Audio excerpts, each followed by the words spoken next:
All right, if you ride in the city, you've probably had that lovely experience of either having your bike stolen, it's a terrible feeling, or parts of the bike stolen, lights taken, your bell, your seat even, front tires have happened.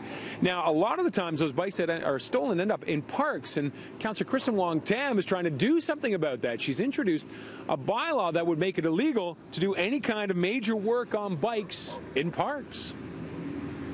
We have all sorts of permitted and restricted uses in parks, and this would just be one more restricted use of the park. And what we do is we disrupt the behavior, we don't make it so convenient, and we eliminate the opportunities for crime. Councillor Wong-Tam says she was simply driven to create the bylaw after repeated complaints by people in her ward.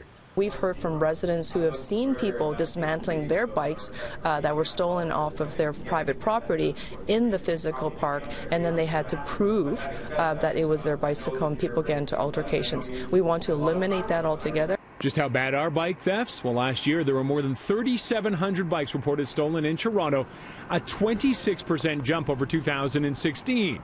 And it's not known how many thefts went unreported. Same for stealing of parts, seats, wheels, lights. They all regularly disappear and are likely never reported. Wong-Tam says those are the people they're going after, not someone simply changing a flat tire or a seat. Will it be easy to enforce? I mean, how can you just go up to, will they just be able to go up to anybody who looks like they're doing this? No, I mean, there has to be some noted activity that's got to be recorded and documented. So if you're an individual who's actually just simply fixing your bike, no business with you. I hope it works, but I don't think it will. Why not? Why will it not slow them down? I think they'll just find a back alley or somewhere else in the city to do it. Sean Killen owns Bikes on Wheels in Kensington. While he applauds the councillor's efforts, he says he would like to see a better registration system that would allow for easier identification of a stolen bike. Now, you can register your bike with the city, but once bikes are stolen and rebuilt, they are difficult to identify. I mean, the key thing is it is how you lock it up, but the key thing is locked with a good lock. Exactly it, yeah. Is what ends up what makes a difference with it. Yeah. Get a good lock and your bike should be secure. Killen says along with investing in a good lock, you should use locks for your wheel hubs. Also, be aware of what you're attaching your bike to. That will help reduce thefts. They're actually not breaking the lock, they're breaking whatever the bike is locked to. Yeah. You know what I'm saying? Like a tree. Yeah. Or a flimsy fence or something like that.